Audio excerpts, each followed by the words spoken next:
بہت ہی قابل احترام حضرات اکابر علماء کرام، بزرگوں اور بھائیوں، اللہ کا فضل و کرم، اس کا انعام و احسان ہے کہ اس نے ہم سب کو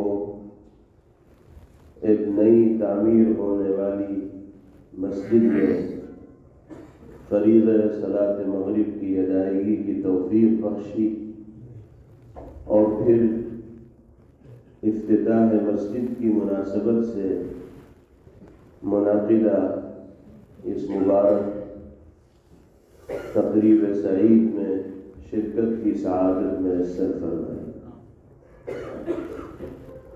اللہ تعالی ہم سب کے اس اجتماع کو اور مل بیٹھنے کو اپنی بارگاہ میں قبول فرمائے۔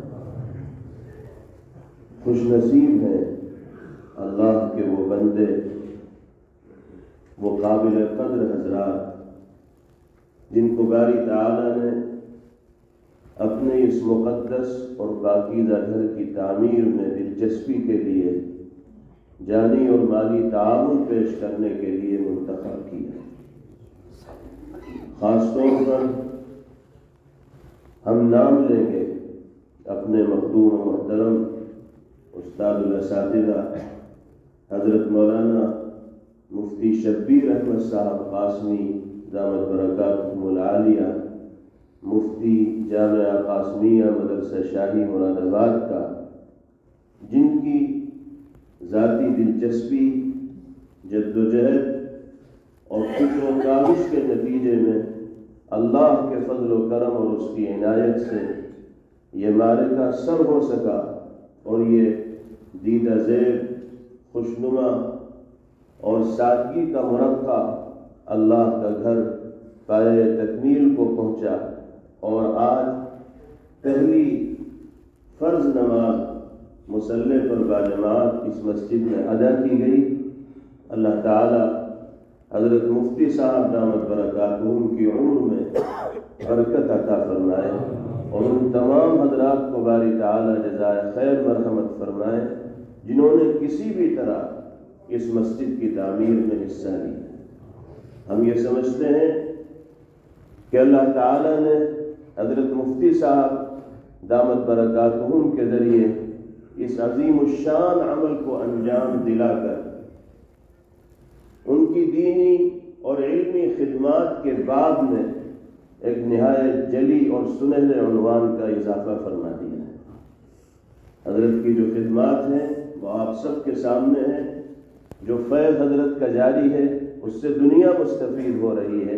اللہ نے حضرت کے ذریعے اپنے گھر کی اس تعمیر کے عمل کو انجام تک پہنچا کر ایک ایسے صدقہ جاریہ کو وجود بخشا ہے جو انشاءاللہ صبح قیامت تک نہ صرف حضرت مفتی صاحب کے لیے بلکہ ان تمام لوگوں کے لیے اجر کے اضافے کا باعث اور ذریعہ بنتا رہے گا جو اس مسجد کے حق کو ادا کرنے والے ہوں گے، یہ اس کی تعمیر میں کسی بھی طرح شریک ہونے والے ہوں گے۔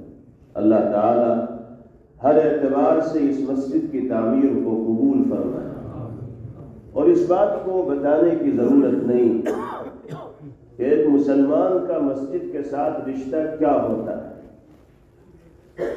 اگر یہ کہا جائے تو مبالغہ نہیں ہوگا کہ اسلامی سماج میں اور مسلم معاشرے میں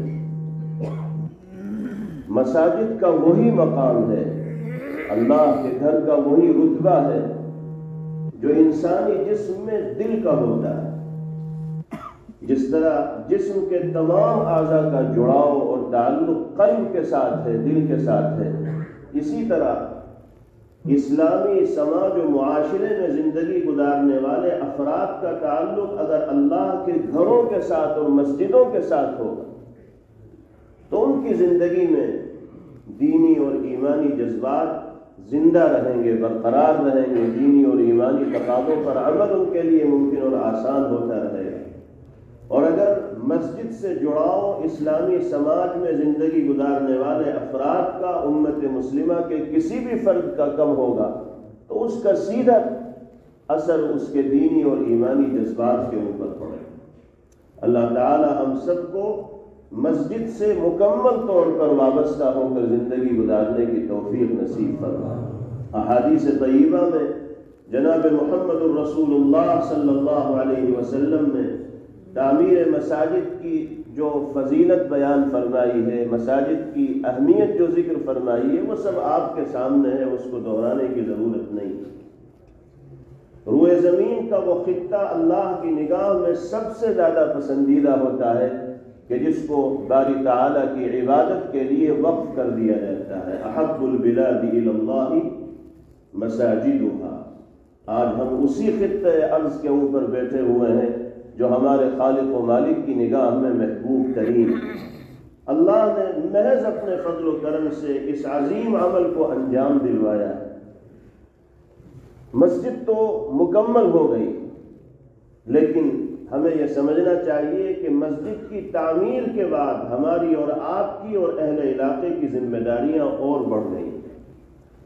جب تک مسجد کا تعمیری عمل جاری تھا، اس وقت تک منزل تھی مسجد کی تعمیر کو مکمل کرنا، اور جب مسجد کی تعمیر مکمل ہو گئی تو اب اس مسجد کو آباد رکھنا یہ اہل علاقے کی ذمہ داری ہے، ورنہ محض شاندار، پرشکوہ، عالیشان اور خوبصورت مسجد کو تعمیر کر دینے سے کام پورا نہیں ہوگا، بلکہ اصل مسجد کی تعمیر مسجد کے مصلیان سے ہے، مسجد کی آبادی مسجد کے مصلیان سے۔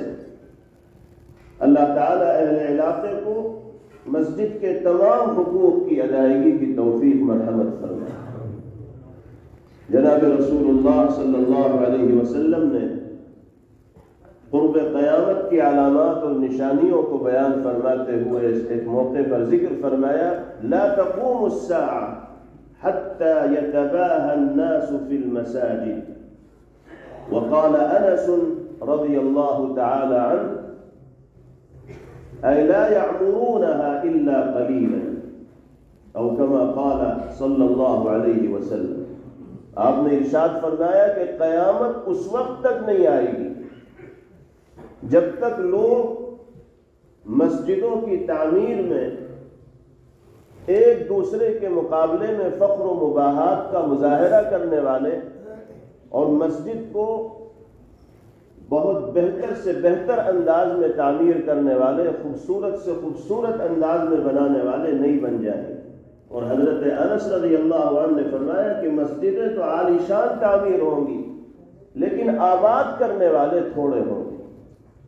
اس سے یہ اشارہ کیا جناب رسول اللہ صلی اللہ علیہ وسلم نے کہ مسجد کی اصل آبادی نمازیوں سے ہے، مصلیان سے ہے، معتکفین سے ہے، ذکر کے حلقوں سے ہے، تعلیم و تعلم کے حلقوں سے ہے۔ اس لیے یہ جو حقوق ہیں مسجد کے، ان کی ادائیگی کی فکر اب ہم سب کو اور اہل علاقے کو خاص طور پر کرنی۔ کہیں ایسا نہ ہو جائے جیسے شاعر نے کہا کہ مسجد تو بنا دی شب بھر میں ایمان کی حرارت والوں نے، مسجد تو بنا دی شب بھر میں ایمان کی حرارت والوں نے، دل اپنا پرانا پاپی ہے برسوں میں نمازی بن نہ سکا۔ ضرورت اب اسی بات کی ہے کہ ہم سب اور علاقے کے تمام لوگ مسجد سے جڑیں اور اس کے حقوق کو ادا کرنے کی فکر کریں۔ مسجد کی عظمت ہمارے دل کے اندر ہو، مسجد کی صفائی ستھرائی کا خیال رکھا جائے۔ آداب مساجد میں سے کوئی بدبودار چیز استعمال کر کے مسجد کے اندر نہ آیا جائے، مسجد میں آنے کے بعد انگلیاں نہ چٹکائی جائے۔ آپ نے ارشاد فرمایا، اذا دخل احدكم المسجد فلا يشبكن بين اصابعه فان التشبيك من الشيطان۔ یہ بھی مسجد کی بے احترامی ہے اور بے ادبی ہے۔ حضرات علماء اکابر یہاں تشریف فرما ہے، ان کے درمیان ہمارا بولنا یہ جسارت ہے۔ اللہ تعالی ہم سب کو مسجد کے حقوق کی ادائیگی کی توفیق مرحمت فرمائے اور اس عظیم الشان عمل کو باری تعالی اپنی بارگاہ میں قبول فرمائے۔ وآخر دعوانا ان الحمد للہ رب العالمین۔